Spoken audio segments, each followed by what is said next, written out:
ඔබ මොහොතකට හිතන්න මීට වසර 600කට එහා අතීතයකට යන්න පුළුවන් වුණොත් මේ නිහඬතාප්ප මේ පෞරාණික ගල් පඩිපෙළවල් එදා රජවරුන්ගේ අනසක යටතේ කොයිතරම්නම් විචිත්‍රවත් වන්න ඇද්ද. අද මේ දකින්නේ හුදෙක් ගල් තාප්පයක් නෙමෙයි. මේක තමයි හේම් යුප්සොම් රජමාලිගාව. 1417 වසරේ ඉඳලා අද වෙනකම් නොසලී පවතින මේ බලකොටුව ඇතුලේ කොරියානු ඉතිහාසයේ ලේ කඳුල සහ වීරත්වය එකට මුසු වෙලා තියෙනවා. මෙතන තියෙන හැම ගොඩනැගිල්ලකටම කතාවක් තියෙනවා. රජුගේ නියෝජිතයන් හමු වුණ දොන්හොන් මන්දිරයේ ඉඳලා සාමාන්‍ය මිනිස්සුන්ගේ දුක සැප බෙදාගත්ත ජනාවාස දක්වා මේ හැම තැනම අපිට කියන්නේ එකම දෙයයි.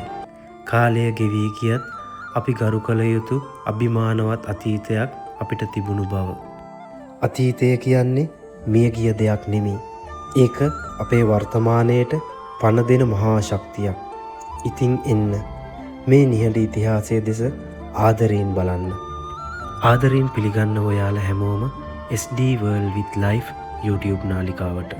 හැබැයි මේ අලංකාරයේ යටින් සැඟවුණු තවත් අඳුරු පැත්තක් තියෙනවා. මේ බලකොටුව ඇතුලේ එදා වැරදිකරුවන්ට දඬුවම් දුන්නේ කොහොමද? කොරියානු රජවරුන්ගේ නීතිය කොයිතරම් තදබලද කියනවා නම් රාජද්‍රෝහීන් සහ වැරදිකරුවන් මේ බිම ඇතුලේ ගැහිද්දි ඔවුන්ට මුහුණ දෙන්න උණු ඒ භීෂණාත්මක දඬුවම් මොනවද කියලා දැනගත්තොත් ඔබ පුදුම වේවි. අතීතයේ කොරියාවේ ඒ රුදුරු දඬුවම් ක්‍රම සහ රජවරුන්ගේ අනසක ක්‍රියාත්මක වුණු හැටි බලන්න වීඩියෝ අවසාන වෙනතෙක් රැඳී ඉන්න.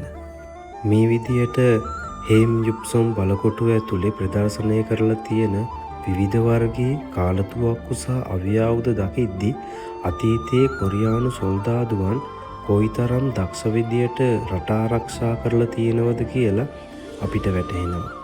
මෙතන තියෙන මේ කාලතුවක්කු බොහොම සුවිශේෂී. ඒ කාලේ සතුරන්ගේ සහ බලකොටු විනාශ කරන්න මේව භාවිතා කරලා තියෙනවා. මේ කාලතුවක්කු ඉදිරිපිට තියෙන දැවැන්ත යකඩ උණ්ඩ මගින් එදා සිදු වුණු විනාශය අත අපිට හිතා ගන්න පුළුවන්. මේ අපිට බලන්න තියෙන්නේ ලෝකයේ පළමු රොකට් විදින පද්ධතියක් ලෙස සැලකෙන වාචා යන්ත්‍රයයි. මේ දැවමේ රථයේ උඩ කොටසින් එකවර ගිනිබට සහිත ඊතල 100 ගාණක් සතුරු හමුදාව දෙසට විඳින්න පුළුවන් වුණා කියලා මෙතන සඳහන් කරලා තියෙනවා.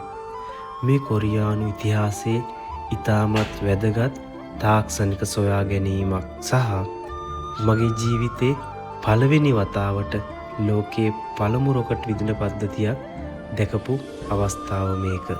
ඔබ මේ දකින මේ යක්ෂ මූණ සහිත සුවිශේෂී රථය නිකම්ම පලිහක් නෙමෙයි. මේක තමයි ජියොක්ඩොන්චා කියන ආරක්ෂකාවිය.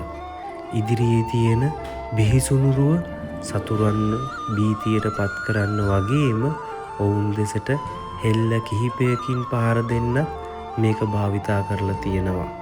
එදා බලකොටු සටන්වලදී භාවිතා කරපු අතිශය ප්‍රබල යන්ත්‍රයක් වන තුසෝගි හෙවත් ගල් විදින යන්ත්‍රය කියලා හඳුන්වනවා. මේක ක්‍රියාත්මක වන්නේ මහා පරිමාණ ලී ලීවරයක් ආධාරයෙන්.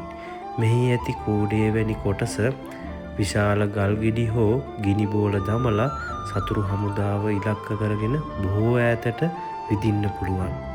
බලන්න මේ පේලියට තියෙන විවිධ වර්ගයේ හෙලි දෙස. මේවා නිකම්ම හෙලි විතරක් නෙමෙයි.